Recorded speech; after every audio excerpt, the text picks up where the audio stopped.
Olá, meus amigos, eu sou o professor Paulo Sérgio e o tema da nossa videoaula de hoje é Brasil Colônia.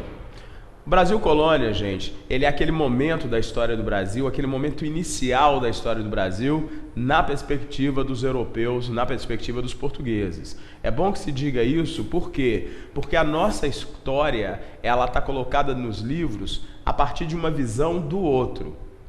Não é a partir da visão daquele que seria aquele que de fato a gente poderia chamar de brasileiro, que são os indígenas. Então o que nós vamos trabalhar aqui é como se estrutura a história do Brasil a partir do descobrimento. Descobrimento para uns e invasão para outros. Mas a gente não vai entrar nessa polêmica não. O fato é que do ponto de vista da história oficial, o Brasil foi descoberto pelos portugueses que aqui chegaram no dia 22 de abril de 1500. E os portugueses, ao chegarem ao Brasil, ao encontrarem a população nativa, que eram as diversas nações, as diversas tribos indígenas, os portugueses aqui se estabeleceram em função de uma necessidade de produzir, de uma necessidade de enriquecer o país deles, evidentemente, Portugal, a nossa metrópole. Então vamos lá, vamos fazer um passeio pelo Brasil e perceber, descobrir, estar bastante atento como que foi estruturada a nossa sociedade, como é que se estabeleceram as relações, qual era a questão econômica que prevalecia no Brasil naquele momento. Vai ser uma viagem bastante interessante. A primeira coisa que a gente tem que fazer é conceituar o sistema colonial. Isso é muito importante. O conceito, contexto, e vamos recuperar o contexto. Antes então de entrar aqui nessa questão do conceito, nós vamos voltar e nós vamos contextualizar. O que está acontecendo no mundo naquele momento? Estamos no ano de 1500. O ano de 1500 é o final do século XV, 1501 já é século XVI. Então o Brasil está nesse limiar aí, o Brasil está nesse limite entre o século que termina e o século que se inicia. De 1500, século XV, 1501 já imediatamente já estaremos no século XVI.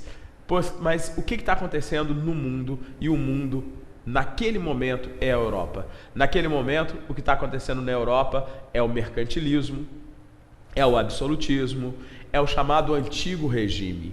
Naquele momento, os países europeus, eles estão buscando mercadorias, eles estão buscando as tais especiarias. E nesse sentido, para manter o mercantilismo, a sua balança comercial favorável, lembra disso? Nós tratamos já desse assunto em videoaulas passadas. E é muito importante que você sempre busque nas videoaulas anteriores, nas suas anotações, essas informações, porque elas são pré-requisitos para você entender de maneira plena e absoluta essa videoaula e ter, evidentemente, sucesso nos seus estudos. Então, uma vez que a gente percebeu o contexto do mundo no século XIV e no século XV, nós vamos aí, estamos em pleno absolutismo, no chamado antigo regime, nós vamos para a história do Brasil, para o conceito de colonização.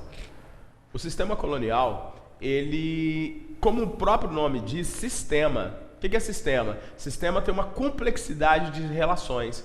Então, gente, é preciso entender que o sistema colonial, ele tem uma questão que é econômica, social, política. Nesse sentido, são várias inter-relações que vão se estabelecer aqui, não é isso? Então, é um conjunto de relações econômicas, sociais e políticas entre a colônia, no caso o Brasil, e a metrópole, no caso Portugal. No sistema colonial, a colônia, ela não é o mais importante. A colônia, ela está em órbita, ela é menos importante, ela está na periferia da metrópole. E a metrópole, portanto, é o centro. Tudo acontece da metrópole para a colônia, nada da colônia para a metrópole. Então, a colônia é acessória à metrópole. Deu para entender isso? Então, nesse sentido, qual que é a função da colônia? A função da colônia é servir a metrópole. Ela é acessória, ela continua aquilo que é determinado pela metrópole. Então, é sob esse sistema colonial que nós teremos estruturado a história do Brasil, pelo menos nos seus primeiros anos, nos seus primeiros momentos.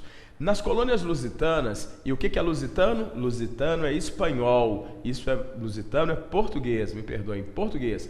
Flamengo é holandês, eu disse Flamengo, é holandês. Lembra do time de futebol? Flamengo, holandês. Flamenco, com C, é espanhol. Então, muito cuidado com isso, tá, gente? Na Península Ibérica, nós temos dois países. Nós temos Portugal, que são os lusitanos, e nós temos os flamencos, que são os espanhóis.